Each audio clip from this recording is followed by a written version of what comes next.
इस बीच एक और खबर आपको बताती हूं, जहां भारत के स्ट्राइक में मुरीद के तबाह हो गया है। तबाही की तस्वीरें सामने आई हैं। सैटेलाइट तस्वीरें जारी की गई है। भारत की तरफ से जो है स्ट्राइक किया गया था, उसके बाद जो तस्वीरें सामने आई हैं वो ये बताने के लिए काफी है कि किस तरीके से योजनाबद्ध ऑपरेशन सिंदूर के तहत पाकिस्तान में ये जो कार्रवाई की गई, उसके बाद मुरीद के पूरी तरीके से तबाह हो गया है। ये तस्वीर देखिए, नामो निशान मिट गया है। लश्कर ए तैयबा से लेकर के जैश ए मोहम्मद का प्रमुख ठिकाना हुआ करता था, लेकिन अब ये पूरी तरीके से तबाह हो गया है। यहाँ पर आतंकी बनने की ट्रेनिंग दी जाती थी। मरकज ए तैयबा भी मत भूलिएगा कि उसे भी तबाह कर दिया गया है और वहां पर भी इसी तरीके से आतंकवादियों को ट्रेनिंग दी जाती थी।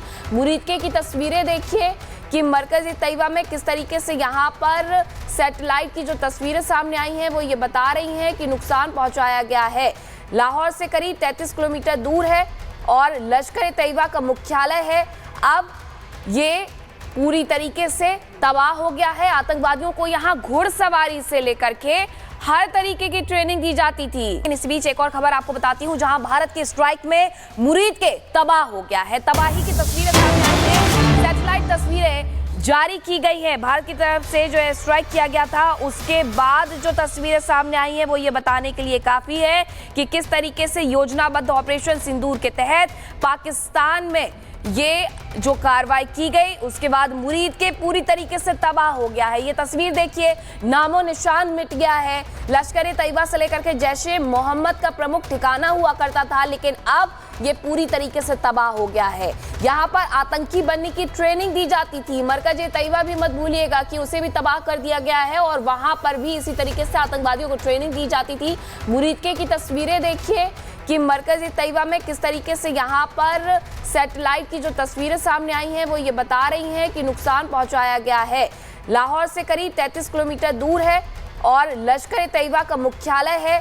अब ये पूरी तरीके से तबाह हो गया है। आतंकवादियों को यहाँ घुड़सवारी से लेकर के हर तरीके की ट्रेनिंग दी जाती थी। इस बीच एक और खबर आपको बताती हूँ, जहां भारत के स्ट्राइक में मुरीद के तबाह हो गया है। तबाही की तस्वीरें सामने आई हैं। सैटेलाइट तस्वीरें जारी की गई है। भारत की तरफ से जो है स्ट्राइक किया गया था, उसके बाद जो तस्वीरें सामने आई हैं वो ये बताने के लिए काफी है कि किस तरीके से योजनाबद्ध ऑपरेशन सिंदूर के तहत पाकिस्तान में ये जो कार्रवाई की गई, उसके बाद मुरीद के पूरी तरीके से तबाह हो गया है। ये तस्वीर देखिए, नामो निशान मिट गया है। लश्कर ए तैयबा से लेकर के जैश ए मोहम्मद का प्रमुख ठिकाना हुआ करता था, लेकिन अब ये पूरी तरीके से तबाह हो गया है।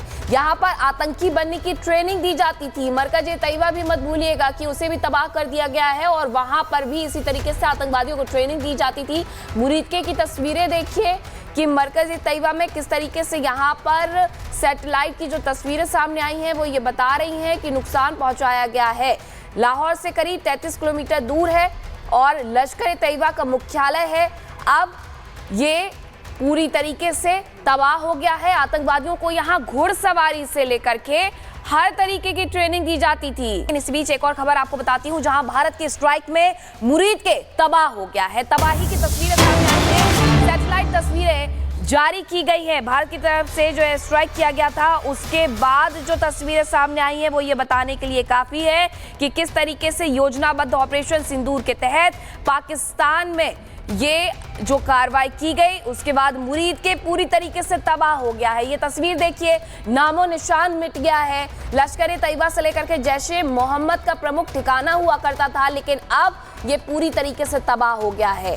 यहाँ पर आतंकी बनने की ट्रेनिंग दी जाती थी। मरकज ए तैयबा भी मत भूलिएगा कि उसे भी तबाह कर दिया गया है और वहां पर भी इसी तरीके से आतंकवादियों को ट्रेनिंग दी जाती थी। मुरीद के की तस्वीरें देखिए कि मरकज ए तैयबा में किस तरीके से यहाँ पर सैटेलाइट की जो तस्वीरें सामने आई हैं वो ये बता रही हैं कि नुकसान पहुंचाया गया है। लाहौर से करीब 33 किलोमीटर दूर है और लश्कर ए तैयबा का मुख्यालय है। अब ये पूरी तरीके से तबाह हो गया है। आतंकवादियों को यहाँ घुड़सवारी से लेकर के हर तरीके की ट्रेनिंग दी जाती थी।